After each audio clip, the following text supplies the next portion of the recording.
टोळीच्या उपाध्यक्षांनी माघार घेतली आहे. सागर तर दोगला आहे, टोळीतून हुसकावले तरी पुन्हा तिकडेच जातोय. विशालला घाम फुटला, अरे माझी रुचिता अशी कशी काय वागू शकते. हे तर होणारच होतं कधी ना कधी. टोळीचा विस्फोट टोळीच यांचा यूज करत आहे आणि हे काटाला नावे ठेवतात. चला तर बघूयात नक्की एवढ्या कमेंट या प्रोमोवरती काय येत आहेत, कशासाठी येत आहेत, टास्क काय आहे आणि या आठवड्यात जर सदस्य नॉमिनेट झाले तर त्याच्यातून कोण बाहेर जाऊ शकतं. तर या सगळ्या गोष्टी आपण या व्हिडिओमध्ये बघणार आहोत. चला तर स्टार्ट करूया. तर आता बघा, हा टास्क आहे नॉमिनेशनचा टास्क. याच्यामध्ये काल जर बघितलं तर पॉवर कीच्यामुळे प्रभू आणि अनुश्री हे दोघं तर सेफ झालेले आहेत. तन्वी ही कॅप्टन असल्यामुळे तिला आता इम्युनिटी पॉवर मिळालेली आहे. म्हणजे 3 सदस्य ऑलरेडी या वीकसाठी सेफ झालेले आहेत. आता बघायला गेलं तर रुचिताच्या गळ्यात राकेशचा फोटो आहे, दीपालीच्या गळ्यात रुचिताचा फोटो आहे, विशालच्या गळ्यात सागरचा आहे, सागरच्या गळ्यात दीपालीचा आहे, राखीच्या गळ्यात प्राजक्ताचा आहे, प्राजक्ताच्या गळ्यात विशालचा आहे, राकेशच्या गळ्यात रोशनचा आहे, तर रोशनच्या गळ्यात राखीचा आहे.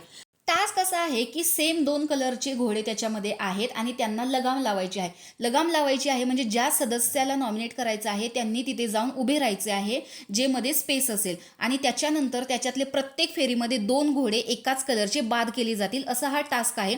तर याच्यामध्ये बघायला गेलं तर रुचिता पळतच नाहीये. कारण राखी तिला सांगते की अरे ही पळतच नाहीये, तेव्हा रुचिता सांगते की मी हा आता गेम काटा ग्रुपकडून पण खेळत नाहीये, टोळी ग्रुपकडून पण खेळत नाहीये, मी माझा गेम इंडिव्हिज्युअल खेळते. का?